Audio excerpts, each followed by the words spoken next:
Hello friends, कैसे हैं आप सभी लोग। आई होप आप सभी लोग बहुत बढ़िया होंगे। मैं के आर सैनी के आर एजुकेशन पर आप सभी का स्वागत करता हूं। दोस्तों, आज इस वीडियो में बात करने वाले हैं रेलवे सीसीटीसी और ट्रेन मैनेजर का आरआरसी जयपुर की तरफ से हाल ही में एग्जाम लिया गया था, डिपार्टमेंटल कोटे का, एलडीसी कोटे का, जो कि 8 जून 2024 को कंडक्ट हुआ था। तो इनका जो पेपर आया था वो जो है आप सभी लोगों के साथ में डिस्कस करूंगा। और देखिए दोस्तों, मैं आपको बताना चाहूँगा कि पेपर जो है बहुत ही ईजी था। अगर किसी ने थोड़ी सी भी तैयारी की होगी तो वो यहाँ से आराम से ट्रेन मैनेजर बन जाएगा। अब देखिए दोस्तों, एलडीसी कोटे के अंदर होता क्या है, एलडीसी और जीडीसी के माध्यम से आप ट्रेन मैनेजर या सीसीटीसी वगैरह ऐसी पोस्टों पर जा सकते हैं। जीडीसी के अंदर तो आप किसी भी डिपार्टमेंट में कार्यरत हो, आप जो है जीडीसी का एग्जाम दे सकते हो। जैसे कि जीडीसी की वैकेंसी आ रखी है आपको पता होगा, आरआरबी आपके एनडब्ल्यूआर जयपुर से इसकी वैकेंसी आ रखी है। उसके एग्ज़ाम भी जल्द यहाँ पे कंडक्ट होंगे। लेकिन अभी जो है 60% जो डिपार्टमेंट कोटे की भर्ती थी गुड्स गार्ड की, और 33% डिपार्टमेंट कोटे की जो भर्ती थी आपके सीसीटीसी की, जिनको एलडीसी कोटे की भर्तियाँ बोल दिया करते हैं, उसके अंदर ऑलरेडी जो रेलवे के अंदर कार्यरत है भाई लोग, वही इसका एग्जाम दे सकते हैं। और उनमें से भी सभी डिपार्टमेंट के लोग एग्जाम नहीं दे सकते हैं। इसमें दे सकते हैं एलडीसी कोटे का, एक तो पॉइंट्समैन एग्जाम वगैरह दे सकते हैं, और दूसरा कॉमर्शियल के अंदर जो लेवल 5 से नीचे के हैं वो इसका एग्जाम दे सकते हैं, गुड्स गार्ड का। और सीसीटीसी के लिए पॉइंट्समैन वगैरह एग्जाम दे सकते हैं। तो यही एलडीसी कोटे की जो भर्तियां हुई थी 8 जून 2024 को इसका एग्जाम लगा है, उसका पेपर मैं आप सभी लोगों को दिखाऊंगा। और देखिए दोस्तों, यहाँ पे एनटीपीसी से आपका सीसीटीसी या ट्रेन मैनेजर बनना जितना मुश्किल है उतना ही जो है आसान है एलडीसी कोटे से आपका सीसीटीसी या डिपार्टमेंटल कोटे किसी भी वैकेंसी पर आप जा सकते हो, किसी भी पद पे जा सकते हो। लेवल 5 6 जैसे स्टेशन मास्टर वगैरह बनना ज़्यादा हार्ड नहीं होता है, क्योंकि वैकेंसी बहुत अच्छी खासी आती है। जैसे कि दोस्तों 60% डिपार्टमेंटल कोटे की भर्ती आई थी अभी, और उसमें लगभग 160 पद जो है यहाँ पे गुड्स गार्ड के थे। 160 पद जो है किसी जोन से भी एनटीपीसी के थ्रू नहीं निकलते हैं इतनी बड़े पद। और यहाँ पे ये भी है कि इसमें ओनली पॉइंट्समैन ही और जो कॉमर्शियल डिपार्टमेंट के लोग हैं वो इसमें एलिजिबल रहते हैं। सारे डिपार्टमेंट के लोग एलिजिबल नहीं रहते हैं, इसलिए कंपटीशन भी ज़्यादा नहीं रहता है। पेपर बहुत ईजी आता है ना। थोड़ी सी भी आप तैयारी करते हो तो इसमें आपका सिलेक्शन हो जाता है। और इसके अलावा जीडीसी के अंदर सारे लोग एलिजिबल होते हैं, इसलिए वहाँ पे थोड़ा सा कंपटीशन हाई रहने वाला होता है। जीडीसी का जो सिलेबस होता है उसके अंदर आपका जो आरआरबी का वाला सिलेक्शन होता है, जैसे कि एनटीपीसी वाला सिलेबस होता है, वही सेम साइज में रहता है। बाकी एलडीसी कोटे के अंदर जो है आपके डिपार्टमेंट के ही क्वेश्चन वगैरह पूछे जाते हैं। हो सकता है जो मैं आपको क्वेश्चन पेपर दिखाने जा रहा हूँ, जो नया फ्रेश अगर कैंडिडेट्स को देखेगा जो रेलवे की तैयारी कर रहे हैं उसको ये चीज़ें हार्ड लगे, लेकिन जो ऑलरेडी कार्यरत है रेलवे के अंदर पॉइंट्समैन पद पे, तो उन लोगों को ये पेपर जो है बहुत ही आसान लगेंगे। और यूँ लगेगा कि डेली जो आप काम करते हो वो सब चीज़ें, वही सारी कुछ चीज़ें यहाँ पे पूछी गई है। और देखिए एलडीसी कोटे के अंदर इस बार जो है 3 साल की मिनिमम सर्विस मांगी जाती है। तो कई सारे लोग जिनकी 1 साल की या 2 साल की जो नए कैंडिडेट्स आए हैं ग्रुप डी के अंदर पॉइंट्समैन वगैरह, तो उनकी सर्विस कंप्लीट नहीं हुई है, तो इसलिए वो एग्जाम नहीं दे पाए थे। लेकिन आपको ये क्वेश्चन पेपर जरूर देखना चाहिए, क्योंकि आगे 1 2 साल बाद में जब एलिजिबल होंगे एलडीसी कोटे के एग्जाम देने के लिए, तो आपको काफ़ी हेल्प मिलेगी और आपको पैटर्न का समझ में आएगा कि किस टाइप के जो क्वेश्चन यहाँ पे पूछे जाते हैं। तो इसी पे अपन वन बाय वन डिस्कस करेंगे। और देखिए दोस्तों, यहाँ पे आरआरसी जयपुर की तरफ से ये वैकेंसी थी, और इसको वैकेंसी की मैं बात कर रहा हूँ। एग्ज़ाम कैलेंडर जारी किया था इन्होंने 8/6/24 को जो एग्ज़ाम लगना था, एक तो ये सीसीटीसी वाला और एक जो है इसका ट्रेन मैनेजर के डिपार्टमेंट कोटे की जो भर्ती थी। अब इन दोनों का पेपर मैं आपको वन बाय वन करके दिखा देता हूँ। अब देखिए दोस्तों, स्क्रीन पे आप पेपर देख पा रहे होंगे। ये पेपर जो है आरआरसी जयपुर की तरफ से डाला गया था कि इसमें किसी भी क्वेश्चन पे अगर कोई ऑब्जेक्शन हो या आंसर की जारी की थी तो आप ऑब्जेक्शन लगा सकते हैं। देखिए बीपीसी प्रिपेयर्ड बाय, बीपीसी किसके द्वारा प्रिपेयर की जाती है, ये बहुत ही अच्छा क्वेश्चन है। और इसमें जैसे कि आपको आप देख पा रहे होंगे साथ में जो है आपका क्वेश्चन भी जारी किए गए हैं। तो बीपीसी जो है सीएनडब्ल्यू जो डिपार्टमेंट होता है उसके द्वारा जारी की जाती है, ट्रेन एग्जामिनर के द्वारा ये बीपीसी जारी की जाती है ना। तो इसमें ये सारे ऑप्शन गलत हो जाएंगे, डी ऑप्शन आपका सही रहेगा। और ये जो क्वेश्चन है, अगर आप ऑलरेडी रेलवे में ग्रुप डी के पद पे कार्यरत हो, पॉइंट्समैन के पद पे, तो आपको ये सब चीज़ें जो है बहुत ही आसान लगेगी अगर आपने थोड़ी सी भी यहाँ पे तैयारी की है।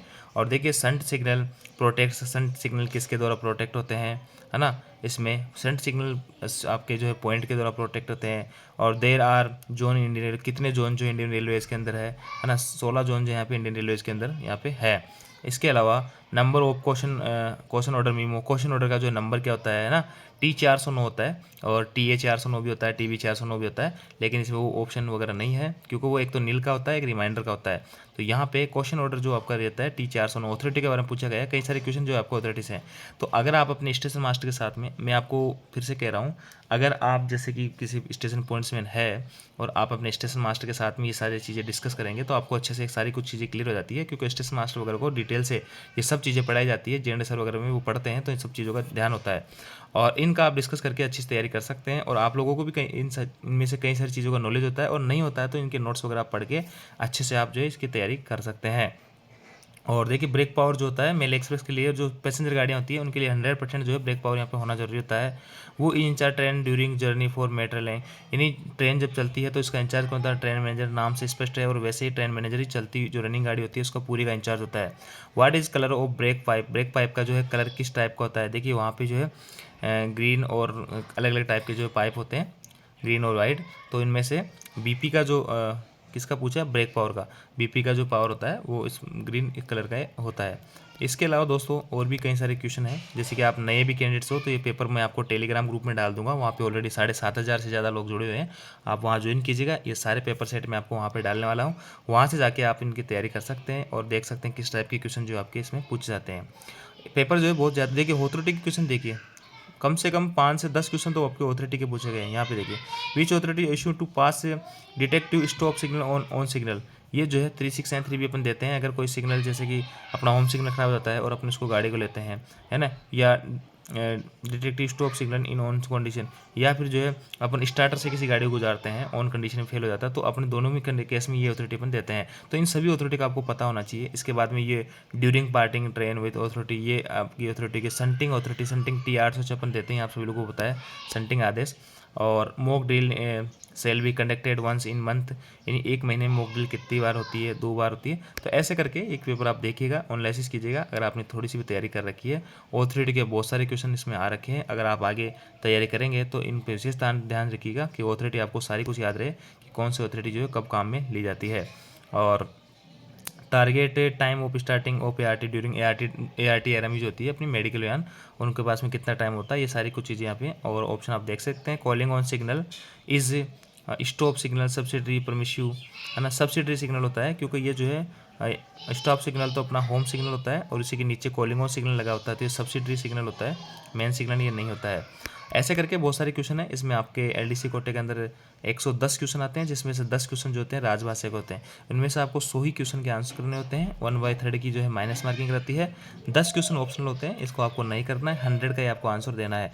अगर आप जो है यहाँ पे 100 से ज़्यादा के क्वेश्चन का आंसर देते हो तो शुरू के आपके जो 100 क्वेश्चन है उन्हीं को काउंट किया जाएगा, सारे क्वेश्चनों को आप काउंट नहीं किया जाएगा। तो आपको 100 ही क्वेश्चनों के आंसर देने हैं। बहुत इजी पेपर था, आप आराम से इसकी तैयारी करके सिलेक्शन ले सकते थे। इसके अलावा मैं आपको CCTC का पेपर भी फिर से दिखा देता हूँ। मैं फिर से कह रहा हूँ, ये पेपर अगर आपको चाहिए तो हमारा टेलीग्राम ग्रुप ज्वाइन कीजिएगा, लिंक आपको डिस्क्रिप्शन में मिल जाएगा।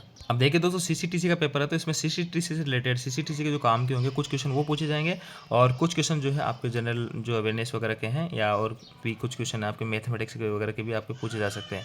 जैसे कि 1 मिलियन में कितना होता है, तो 1 मिलियन में आप सभी लोगों को पता है 10 लाख होता है। और भी ऐसे छोटे छोटे क्वेश्चन यहाँ पे पूछे जाते हैं। जैसे कि मैं बात करूँ यहाँ पे चूज सिनोस for excessive, what is the full form of EFT का फुल फॉर्म क्या होता है? EFT दोस्तों जब कोई टिकट वगैरह या किसी को जर्नी एक्सटेंड वगैरह करनी होती है ना, तो उनके लिए TT यहाँ पे EFT बनाता है। CCTC की मैं फुल फॉर्म पूछ ली गई है। तो ऐसे क्वेश्चन यहाँ पे बहुत ईजी क्वेश्चन पूछे जाते हैं।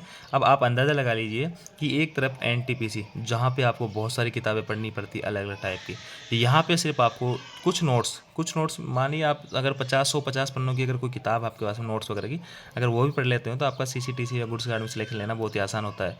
तो ये देख लीजिए पूरा पेपर है, आप डिटेल से एनालिसिस कर लीजिएगा इसके ऊपर। इसमें भी 110 क्वेश्चन पूछे जाते हैं, 100 क्वेश्चन का आपको ऑप्शनल होता है। इन सभी पेपर को मैं टेलीग्राम ग्रुप में भेज दूंगा, वहाँ से जाके आप ज्वाइन कीजिएगा, है ना। और ज़्यादा से ज़्यादा दोस्तों को टेलीग्राम ग्रुप में ज्वाइन करवाइएगा, वहाँ पे काफ़ी सारे दोस्त ऑलरेडी जुड़े हैं। आई होप जानकारी आपको अच्छी लगेगी। वीडियो आपको अच्छा लगे वीडियो को लाइक कीजिए, दोस्तों के साथ में शेयर जरूर करें। किसी भी टाइप का डाउट हो तो आप कमेंट करके पूछ सकते हैं। Thank you.